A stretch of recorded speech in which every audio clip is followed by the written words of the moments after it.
UP में हो रहे हैं उपचुनाव 9 सीटों पर और सभी राजनीतिक पार्टियों के लिए एक तरीके से खतरे की घंटी कह सकते हैं या सियासी जो राजनीति है उसके लिए भी काफी महत्वपूर्ण माने जा रहे हैं। विधानसभा के उपचुनाव को एक तरीके से 2027 से पहले सेमीफाइनल का मुकाबला देखा जा रहा है। इन 2 सीटों में जो पार्टियां आगे रहेगी और जो पार्टियां मजबूती से खड़ी रहेगी वो 2027 के अंदर खड़ी भी है, वो जनता के बीच में नजर आएगी, ऐसा लोगों का मानना है। हम बात कर रहे हैं बहुजन समाज की, पॉलिटिक्स की, बहुजन राजनीति की। पिछले लोकसभा के चुनाव में यहां पर बड़ा पैमाने पर वोट जो है समाजवादी पार्टी की तरफ बूस्ट हुआ। जो बीएसपी का कोर वोटर था उसमें भी काफी ज्यादा सेंध लगी, बीएसपी 18 से 9% वोट पर आ गई। तो ऐसे में यहां पर बहुजन समाज पार्टी के सामने भी चुनौती है अपने वोट प्रतिशत को बचाने की भी। साथ ही आपको बताने की कोशिश करें तो चंद्रशेखर आजाद भी कोशिश कर रहे हैं नगीना के बाहर पांव पसारने की, और समाजवादी पार्टी के सामने चुनौती है कि जो वोट दलितों का उनकी तरफ आया था उसको कंट्रोल अपने पास में रखने की। और भारतीय जनता पार्टी के पास इस बात की है कि भारतीय जनता पार्टी को जो हालात है या भारतीय जनता पार्टी इस लोकसभा चुनाव के अंदर जो करारी हार हुई थी उससे उभरने का मौका यहां पर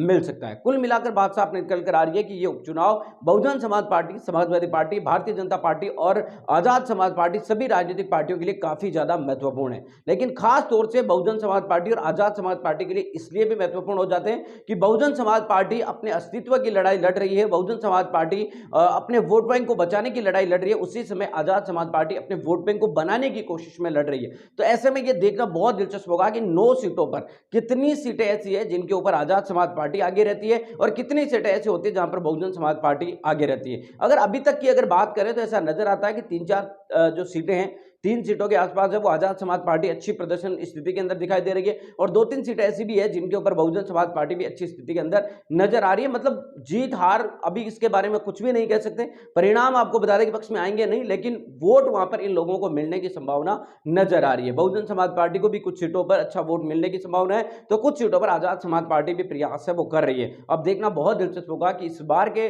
विधानसभा चुनाव 2024 में विधानसभा में डेब्यू कौन कर पाता है इस उपचुनाव के द्वारा, यह देखना बहुत दिलचस्प होगा। वर्तमान में बहुजन समाज पार्टी का एक विधायक है और आपको बता दें कि आजाद समाज पार्टी का कोई विधायक अभी